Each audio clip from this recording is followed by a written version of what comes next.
Welcome to the History Unplugged podcast, the unscripted show that celebrates unsung heroes, myth-busts historical lies, and rediscovers the forgotten stories that changed our world. I'm your host, Scott Rank.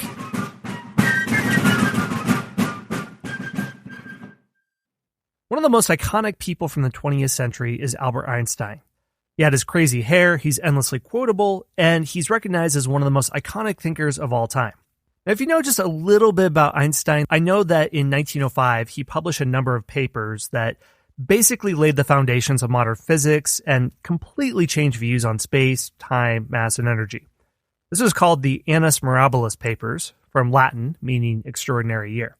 But Einstein didn't become an instant celebrity, and he had to overcome war, starvation, and international prejudice to do so. In today's episode, I'm speaking with author Matthew Stanley, author of the new book, Einsteins War, How Relativity Triumphed Amid the Vicious Nationalism of World War I. Einstein's celebrity was, in a large part, not his own doing. His ideas that changed physics forever were formulated during a time of worldwide crisis. Einstein was a victim of the Great War, even though, as a pacifist, he never held a rifle. Einstein was trapped behind enemy lines in Germany. He suffered from wartime starvation, and he couldn't communicate with his most trusted colleagues abroad. And as enemy lines were etched deeper, the worldwide scientific community became fractured and prejudiced, and German scientists were scorned by allies. And it was dangerous to try to communicate with anyone outside of Germany at this time. And Einstein was separated by his closest confidants by barbed wire and U-boats. What made it possible for Einstein's fame to spread and his theories to be accepted was the English Quaker astronomer A.S. Eddington.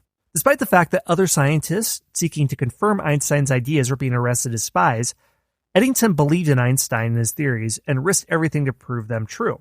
This culminated in a 1919 expedition in which Eddington and other astronomers traveled around the world to try to catch a solar eclipse to prove Einstein's theory of relativity and that light has weight. It was the result of this expedition that made Einstein a worldwide celebrity. So we get into all these details in this discussion and talk about how bigotry and nationalism can be overcome by search for the truth. So I hope you enjoyed this discussion with Matthew Stanley. Matthew, welcome to the show. Thank you.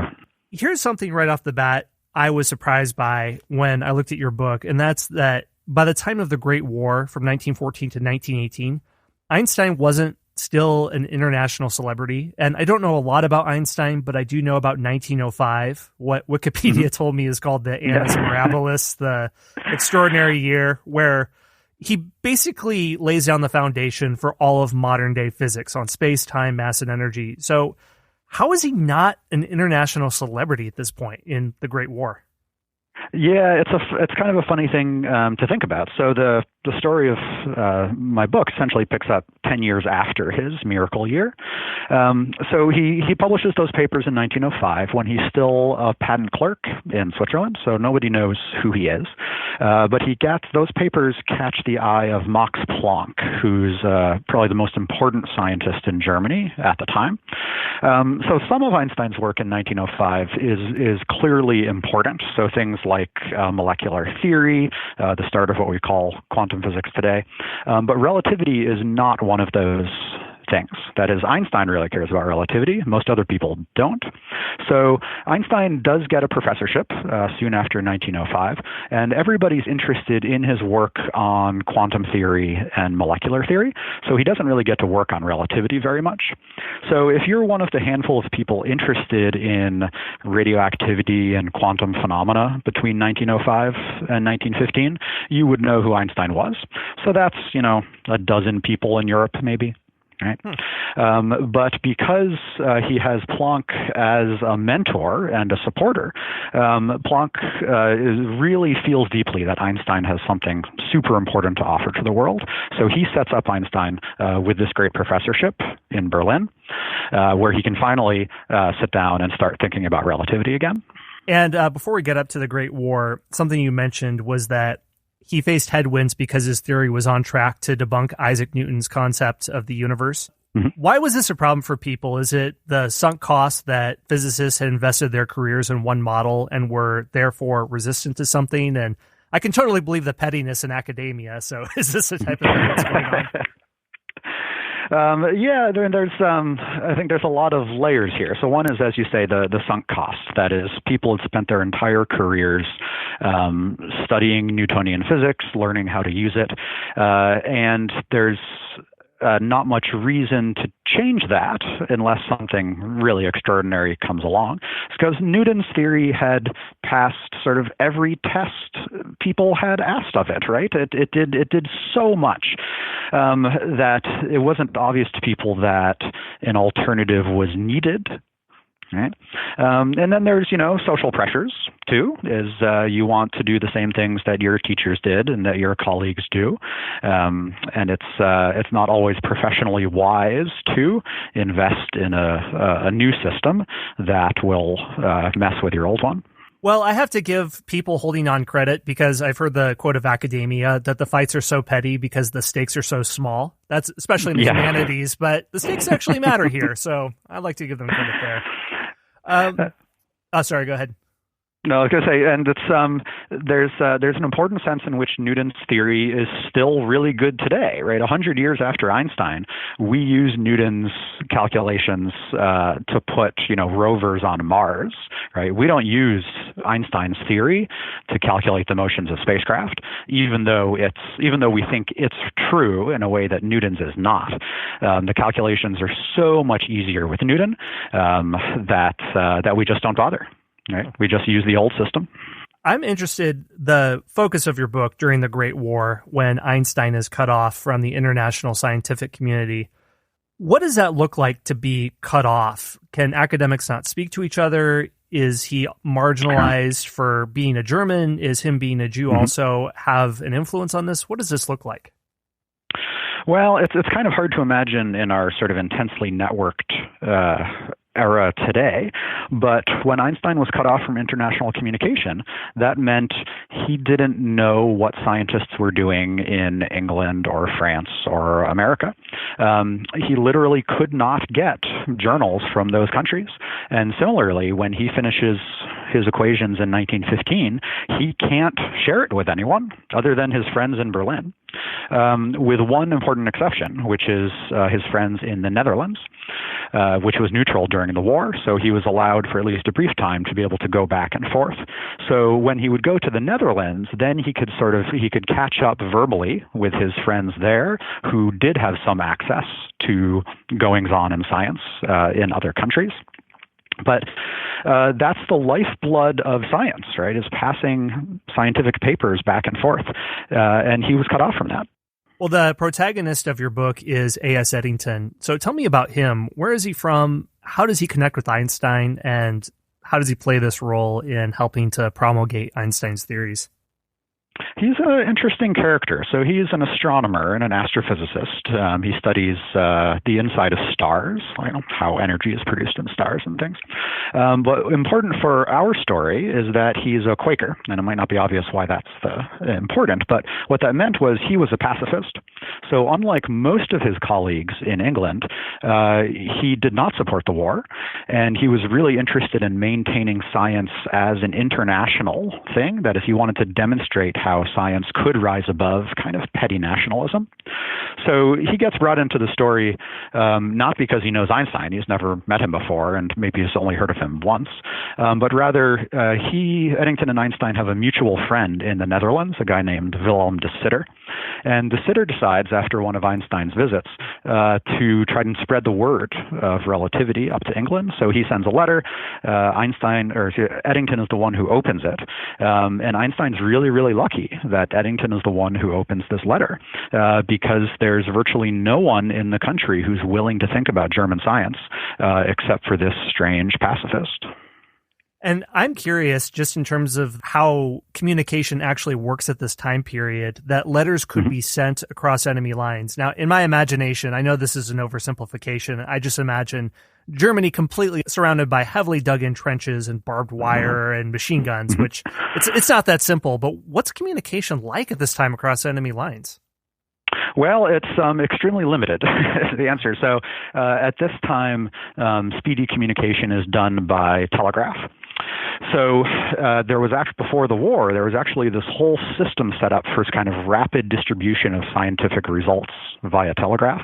And the center of that system was in Germany in a city called Kiel. And then as soon as the war begins, the British cut the telegraph lines. So all of a sudden, high-speed scientific communication is done. And they're not willing to send formal journal articles back and forth. So when Einstein wants to talk to his friends in the Netherlands about relativity, he has to write out by hand a physical letter, and then give it, and then goes on a train and crosses the neutral border. And then his friends in the Netherlands who want to communicate with England, again, have to write out by hand and put the letter on a ship. But of course, this is the era of U-boats as well. So it's entirely possible that the ship carrying that physical letter would get torpedoed and just not arrive. And when they did arrive, sometimes it would be weeks or months later, right? So Einstein comes up with a new idea. It has to pass through the Netherlands and cross the U-boat blockade.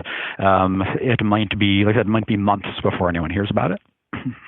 Okay, well, that explains something that I was surprised to see at first in your book, where you note that despite the fact that other scientists seeking to confirm Einstein's ideas were being arrested as spies, Eddington believed in Einstein and his theories and was willing to risk everything to prove the truth. So at first I thought, wow, why would just trying to validate objective science fact be considered spycraft?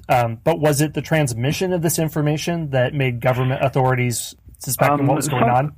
Sometimes it was. So, for instance, there's an English scientist named Arthur Schuster who did research on radio, which was still, a new and exciting topic at the time. And it was suspected, because he had studied in Germany at one point, that he was a spy, and he was using the radio to transmit information back and forth. But even beyond kind of physical things like owning a radio, people were suspicious of any kind of connection with Germany. So a German sounding name would be enough to make you a suspicious person. Having ever sent letters back and forth to Germany would mark you as an unreliable person. And scientists were actually, removed from their positions and criticized in newspapers for thinking too much like a German. I'm curious, can you think of modern day analogies? Would this be like a American and a North Korean scientist collaborating on particle physics? Or, I don't know, what do you think this would look like today? Yeah, I mean, I should say we have, if you're old enough, the Cold War had a lot of similarities to this. But even nowadays, so for instance, right now, the federal government is looking closely at American scientists who have ties to Iran and China. But those, and what counts as a tie is often quite marginal, right? They're both on the same editorial board for a journal or something like that.